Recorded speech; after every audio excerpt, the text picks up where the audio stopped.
And they will especially eliminate the port calls to smaller ports. That's not just a hypothesis. Some of them have already flat out said that is the case. If I'm calling, say, both Los Angeles and Oakland, where the vast majority of cargo is actually destined for Los Angeles, why would I pay another $1 million to call Oakland for a relatively limited amount of containers? You will see a lot of the lines skip port calls in the US and try to use ports in Canada and Mexico. All of this will lead to massive congestion issues. But that's not the only thing. If you look at some of the very small container lines, we've already seen in the hearings container lines such as Tropical Shipping, ACL, I believe Seaboard Marine as well, have basically said that if this goes through, they will stop operations because there's been a lot of focus on, say, a ship with 15,000 containers coming in.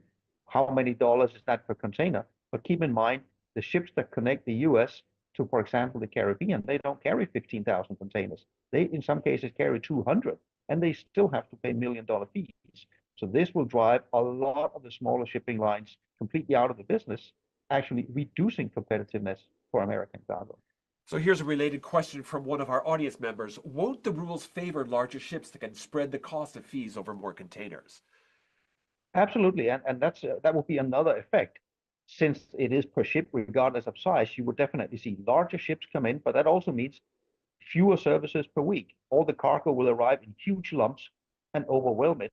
I would be genuinely concerned if this is implemented as is.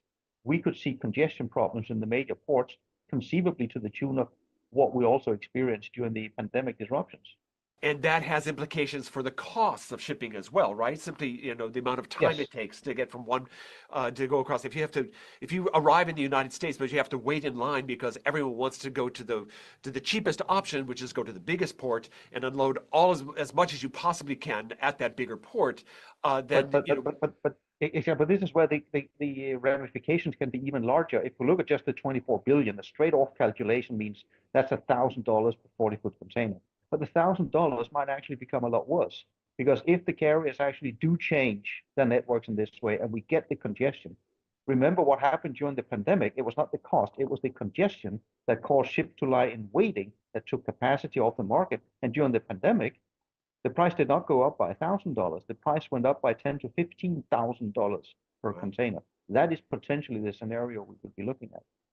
And the congestion would also impact onshore as well, if I'm not mistaken. You'd have more different people waiting in line to get their stuff on a smaller number of junctions that put containers Yes. onto railroad lines and that sort of thing, right? Not only that, I mean, if you say you go to fewer but larger ports, in theory, you could move some of the trucks that would put more strain on your road, but you can't move the rail lines. So if the carrier stop calling some of the ports where there are rail